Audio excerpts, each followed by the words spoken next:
Bismillahirrahmanirrahim. Assalamualaikum warahmatullahi wabarakatuh. Selamat datang di Praktikum Dasar Sistem Operasi 2020 dengan judul Mail Server dan Firewall. Perkenalkan, nama saya Wasis Wardana dengan kode asisten WST. Langsung ke penjelasan materi. Nah, jadi mail server merupakan sebuah server yang memungkinkan user untuk dapat mengirim dan menerima email dengan cara mendistribusikan file maupun informasi sebagai balasan atau respon atas permintaan yang dikirim oleh user melalui email. Jadi mail server ini sebenarnya sama kayak DNS server, sama kayak web server, cuman yang mail server ini khusus untuk berbicara tentang mail dan bekerja di mail. Nah, untuk protokolnya ada 3, yaitu ada POP3, IMAP, dan SMTP.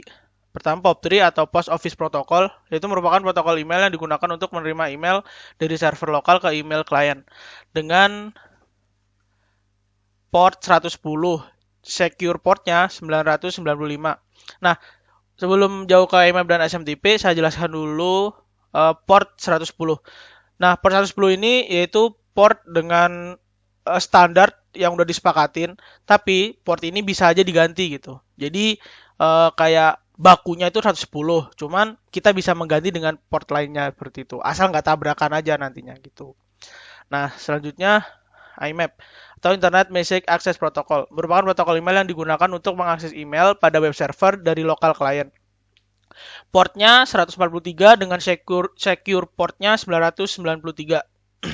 Nah, selanjutnya ada SMTP atau Simple Mail Transfer Protocol. Nah, digunakan sebagai standar untuk menampung dan mendistribusikan email.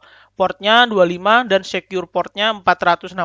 Nah, buat catatan juga, jadi untuk port di POP3 dan juga IMAP ini kita harus pilih salah satu.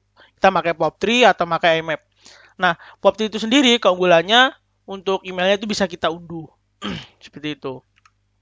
Nah, setelah itu akan menjelaskan komponen pada email server. Yang pertama ada Mail User Agent atau MUA, yaitu bertugas sebagai program untuk membaca si emailnya, menerima, serta menjalankan perintah untuk membuat dan mengirimkan pesan, seperti itu.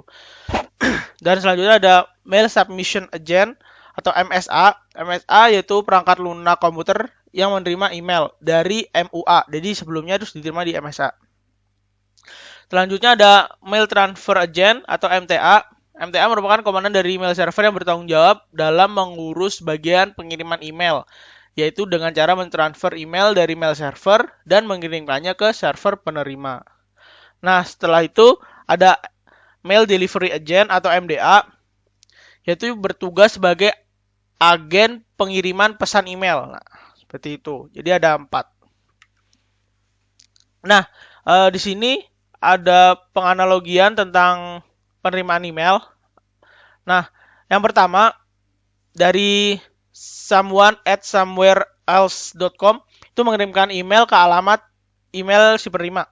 Nah, kita bisa sebut ini tuh sebagai aktivitas MUA, seperti itu.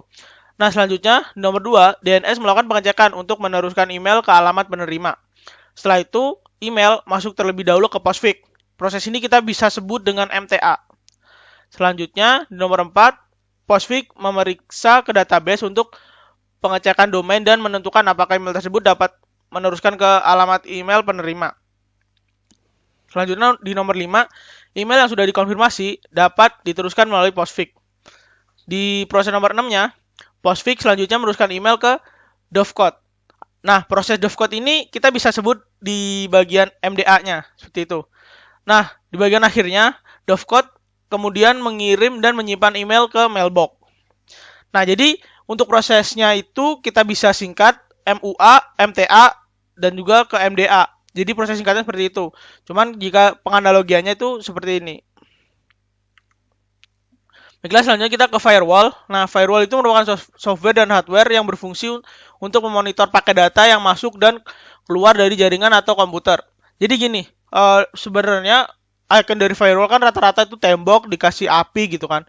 Nah, tapi harfiahnya firewall ini tuh nggak sebagai cuman ngeblok doang seperti itu, tapi dia bisa menjadi sebuah filter.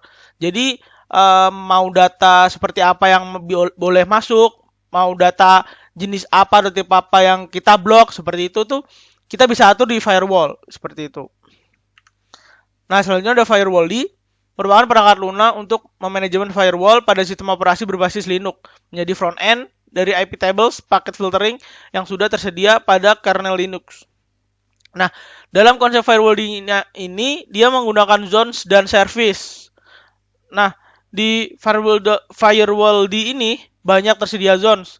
Ada drop, block, public, external, internal, DMZ, work, home, dan trusted. Semua definisi udah terlampir dengan jelas. Buat teman-teman silahkan dibaca karena nih meskipun nantinya ke depan nggak harus tahu benar-benar definisinya, paling nggak kita tahu konsepnya gitu. Karena nanti pada saat praktikum itu sangat membantu sih kalau kita tahu konsepnya seperti itu. Sekian dari saya, jika banyak kurangnya saya mohon maaf. Buat teman-teman tetap menjaga kesehatan, jika keluar menjaga protokol kesehatan yang sudah dianjurkan, dan jika ada masalah atau apa-apa tentang praktikum, silakan kontak Sijar Laboratory di line dan IG-nya. Sekian dari saya, wassalamualaikum warahmatullahi wabarakatuh.